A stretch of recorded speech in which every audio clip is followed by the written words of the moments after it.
What's going on, guys? Ben Brewster here, Triathletics. Today I want to dive into a topic which is talking all about scap retraction drills and why I'm not really overall a fan of this drill, and why, if you are doing that drill, maybe take a second look, a deeper look, and see if it is really beneficial to be keeping in your routine. So an overview of what we're going to talk about today. First is why scap retraction is actually a positive for pitchers, why it's important, so you can understand kind of the rationale later on. Second, why I'm not really a fan of the drill, specifically in terms of how it affects the biomechanics.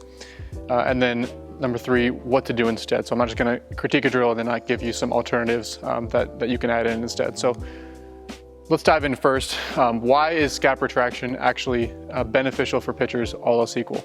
Most of us have heard this term, scap loading, scap retraction. It's really all referring to the same thing. I think this picture of Ben Joyce is probably one of the most telling images and extreme examples of this that I've ever seen, which the ability of him to get his scaps retracted and in combination what's called horizontal abduction. So the scaps pinched together, the arms way back behind his trunk, and allowing him to get into some of those deep positions. So why is that exactly important? Well, the first thing is that we can apply force to the baseball now over a longer range of motion, all else equal. So while there is going to be some variation based on genetics, mobility, timing between individuals, if we took Ben Joyce as he exists right now with his strength levels, his levers, his lower half, and all we did, if we changed this to where his forearm, instead of being all the way back behind his body here, it was in line with his head. So instead of all the way back here, we took away some of that scap loading. We took out all that stretch through his chest, and we just put his forearm back behind his head. So we took away all that.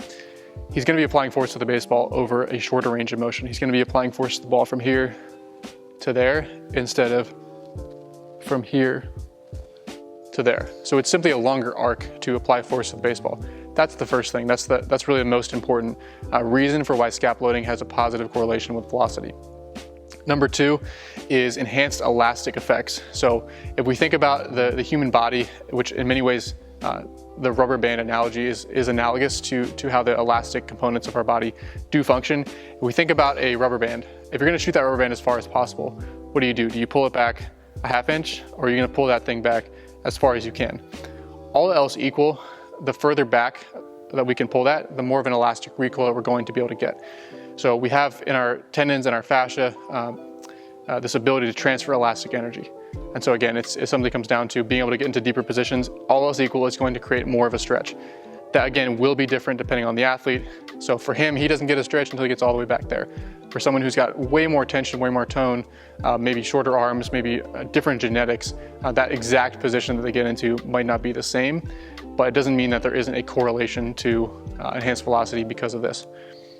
What does this feel like? So I'm a guy myself, I threw low 70s as a freshman, sophomore in high school.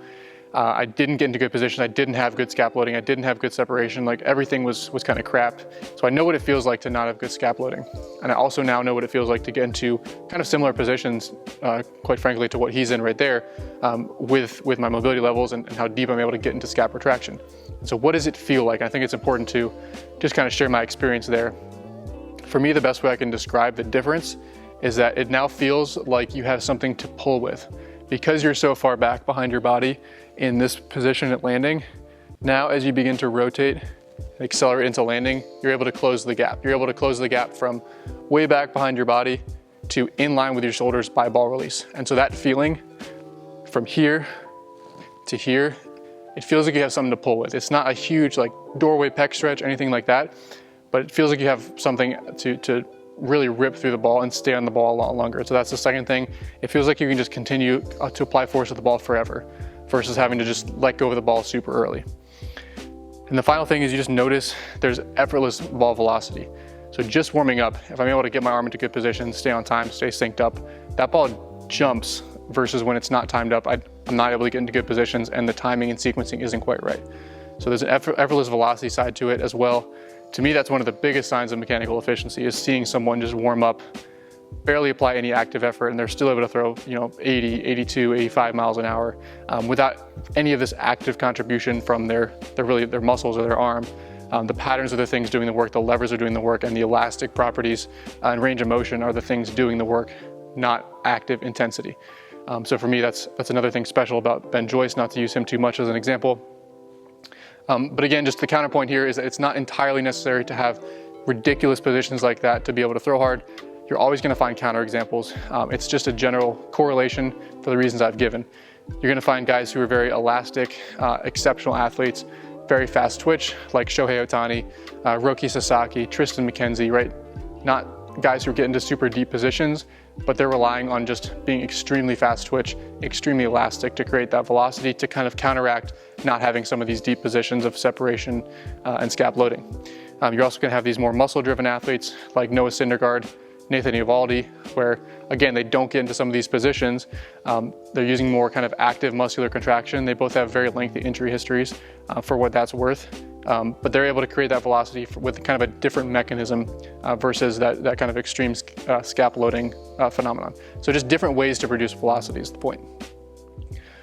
So why am I not a fan overall of scap retraction drills, right?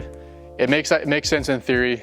Why not try to improve the thing that we've seen has a correlation to velocity? Or it makes sense in theory. Take a look at the DeGrom clip right here and just see kind of what you noticed. Or what do you notice? What I notice is his trunk, he kind of holds his trunk posture. He holds it closed. He has a pretty quiet trunk as he allows the arm, the throwing arm and the glove arm to kind of work independently of the trunk. So he's not like pairing the trunk, moving all over the place as his arm moves. He's allowing the arm to move independently of what the trunk is doing. He's also capturing this very free, relaxed arm spiral.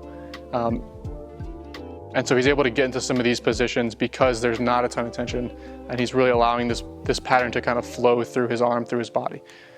So we'll back up, give you a story of kind of my experience with some of these scap retraction type drills, but before it was called scap retraction drills, right? There wasn't a scap retraction drill when I was 15 years old, 2007, right? It wasn't called this, but the philosophy that I was kind of like leaning on and some of the coaches I was trying to learn from, they mentioned scap loading, and their whole thing was, well, to scap load, you need to break with the elbows and yank the hands back, yank the elbows back to try to load the scaps this way.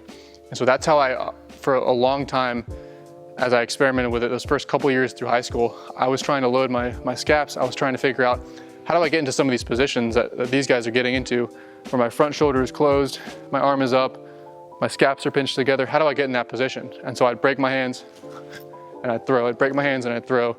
And what I noticed in myself, but then also in just athletes over the years that we've coached, is that this typically does not help veload. In almost every case that I can think of, there's been a net velocity decrease or net kind of break even.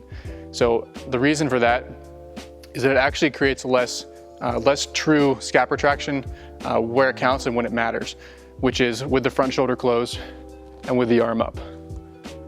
So we compare what happens in these drills. We'll have a couple of these playing kind of over top of this video as I go through the video, but just compare some of the positions to what someone like Jacob deGrom or Ben Joyce looks like. What you're typically gonna see is that as they cue this very horizontal yanking back and loading of the scapula, it's gonna take the trunk with it.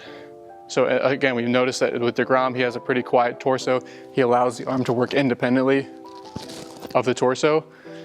With scap retraction drills, if all your focus is now on getting the scap back, you're typically gonna see a pattern like that where there's a kink in the chain. Suddenly they begin pairing counter rotation with it, and it kind of ruins this seamless flow of energy that we're trying to be able to create.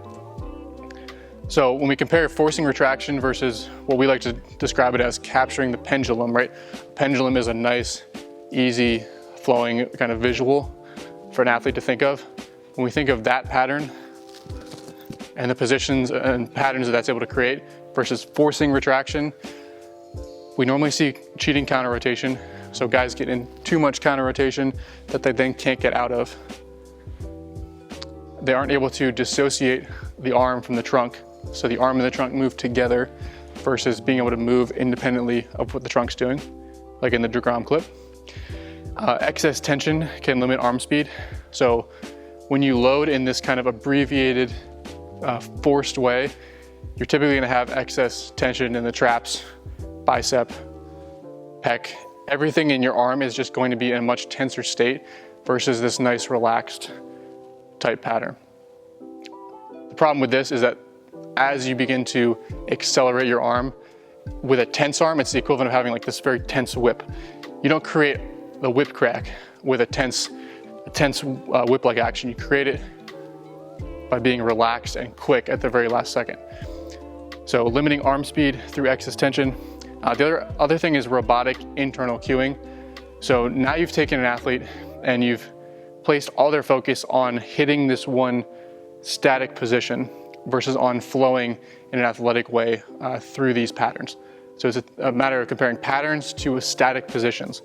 So as much as possible, I try to avoid coaching our athletes into thinking too much internally about hitting positions, because that creates robotic movement in general. Ruins the timing of the retraction to flip up, less retraction when it counts. So again, what I would notice, I was trying to get in this position.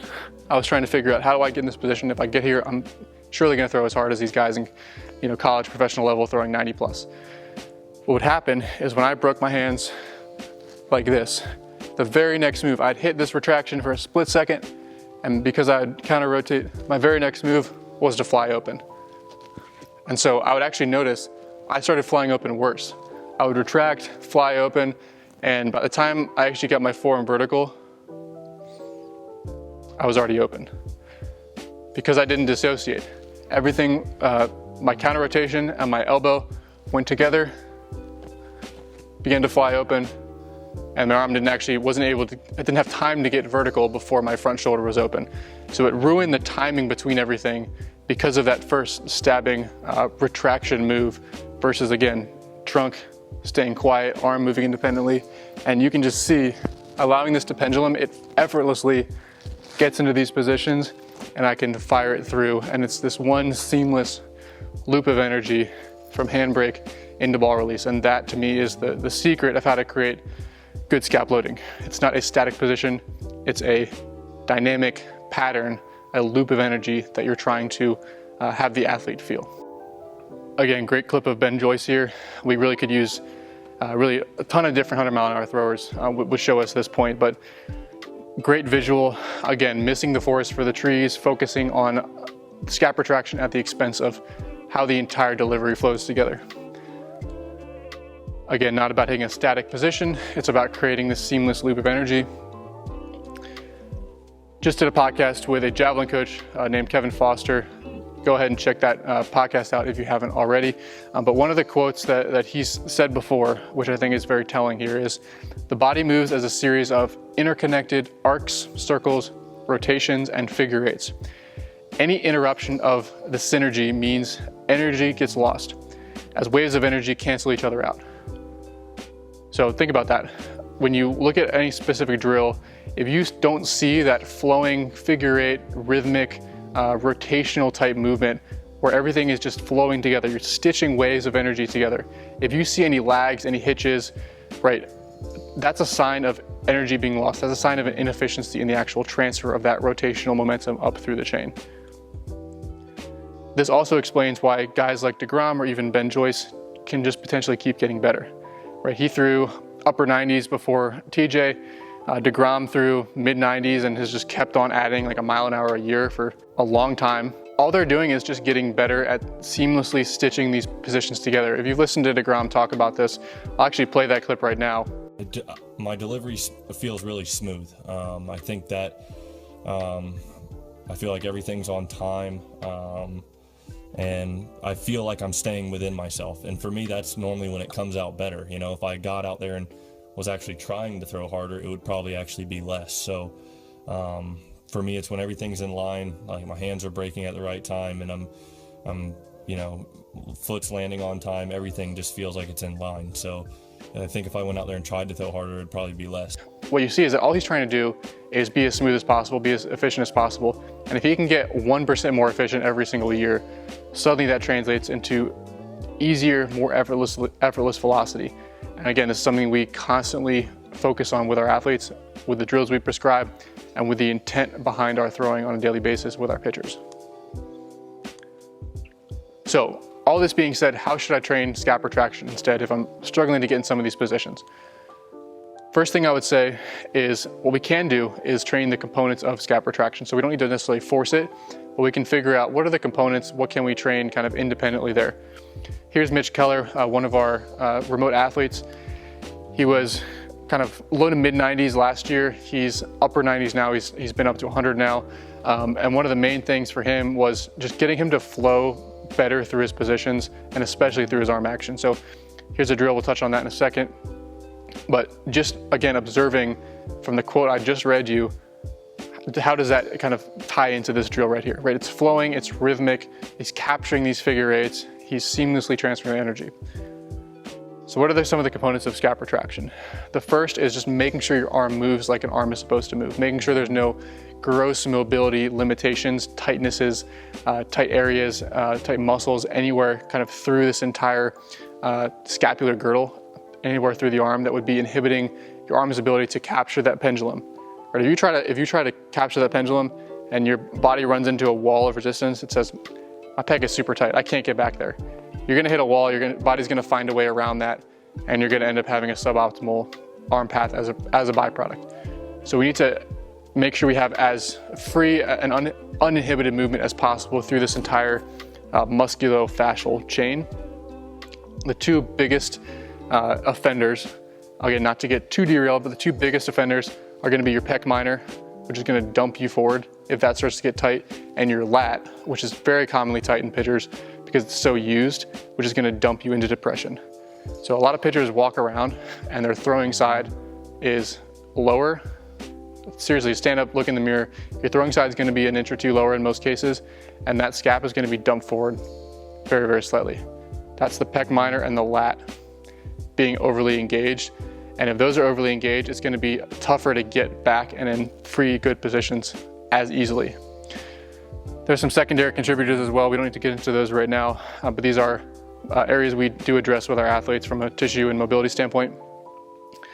We also think there might be some contribution to training this relaxation ability in the weight room, to being able to kind of relax the front side of your arm as you get into position. So one of our coaches who still pitches professionally, Paul Schwindel, went from low to mid 90s, one off season, to starting to do a ton of power type training with contract relaxation type movements, where he had to learn to really contract and immediately relax, and then contract and immediately relax.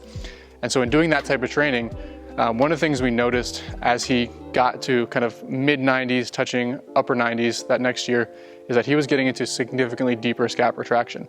And so our theory, it could be uncorrelated, but our theory is that this could have been linked to some of the relaxation type training that he was doing in the weight room, allowing him to better turn off some of these muscles at the right time in his arm swing. From there, we just emphasize fluidity. So drills and positions and cues that encourage this total body rotation and seamless fluid sequencing. So a couple options here. There's more than just this, but this is a figure eight rocker drill. So he's literally just painting and drawing a figure eight or infinity sign with his arm swing, and he's trying to capture that into his lower half, capture that into his backside, and then reverse that hip rotation, and then finishing out through the arm.